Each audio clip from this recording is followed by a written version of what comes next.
2. The First Continental Flood Stage, the Invertebrate-Animal Age.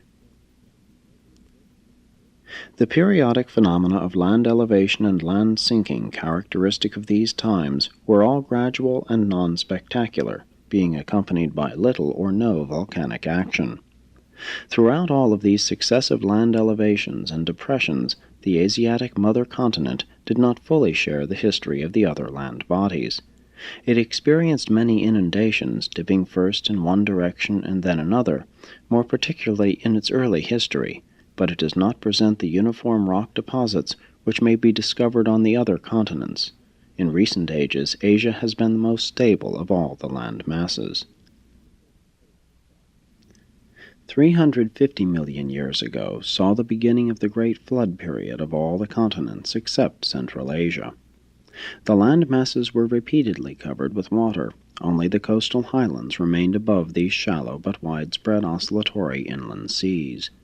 3 major inundations characterized this period, but before it ended, the continents again arose, the total land emergence being 15% greater than now exists. The Caribbean region was highly elevated.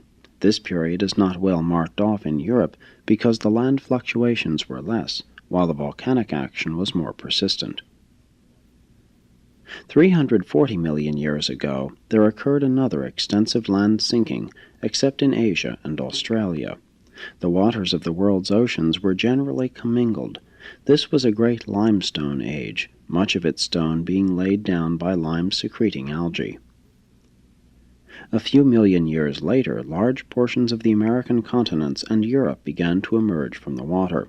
In the Western Hemisphere, only an arm of the Pacific Ocean remained over Mexico and the present Rocky Mountain regions, but near the close of this epoch, the Atlantic and Pacific coasts again began to sink. 330 million years ago marks the beginning of a time sector of comparative quiet all over the world, with much land again above water. The only exception to this reign of terrestrial quiet was the eruption of the great North American volcano of eastern Kentucky, one of the greatest single volcanic activities the world has ever known. The ashes of this volcano covered 500 square miles to a depth of from 15 to 20 feet. 320 million years ago, the third major flood of this period occurred. The waters of this inundation covered all the land submerged by the preceding deluge, while extending farther in many directions all over the Americas and Europe.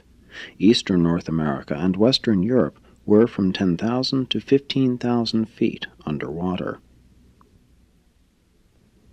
310 million years ago, the land masses of the world were again well up, excepting the southern parts of North America. Mexico emerged, thus creating the Gulf Sea, which has ever since maintained its identity. The life of this period continues to evolve. The world is once again quiet and relatively peaceful. The climate remains mild and equable. The land plants are migrating farther and farther from the seashores. The life patterns are well developed, although few plant fossils of these times are to be found.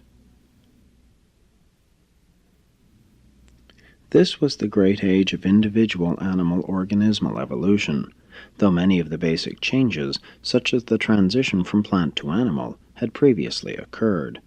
The marine fauna developed to the point where every type of life below the vertebrate scale was represented in the fossils of those rocks which were laid down during these times. But all of these animals were marine organisms. No land animals had yet appeared except a few types of worms which burrowed along the seashores, nor had the land plants yet overspread the continents. There was still too much carbon dioxide in the air to permit the existence of air breathers. Primarily, all animals except certain of the more primitive ones are directly or indirectly dependent on plant life for their existence. The trilobites were still prominent. These little animals existed in tens of thousands of patterns and were the predecessors of modern crustaceans. Some of the trilobites had from 25 to 4,000 tiny islets, others had aborted eyes. As this period closed, the trilobites shared domination of the seas with several other forms of invertebrate life. but they utterly perished during the beginning of the next period. Lime-secreting algae were widespread. There existed thousands of species of the early ancestors of the corals. Sea worms were abundant, and there were many varieties of jellyfish which have since become extinct. Corals and the later types of sponges evolved. The cephalopods were well developed, and they have survived as the modern pearly nautilus, octopus, cuttlefish, and squid. There were many varieties of shell animals, but their shells were not then so much needed for defensive purposes as in subsequent ages. The gastropods were present in the waters of the ancient seas, and they included single-shelled drills, periwinkles, and snails. The bivalve gastropods have come on down through the intervening millions of years, much as they then existed, and embraced the mussels, clams, oysters, and scallops. The valve-shelled organisms also evolved, and these brachiopods lived in those ancient waters much as they exist today. They even had hinged, notched, and other sorts of protective arrangements of their valves. So ends the evolutionary story of the second great period of marine life, which is known to your geologists as the Ordovician.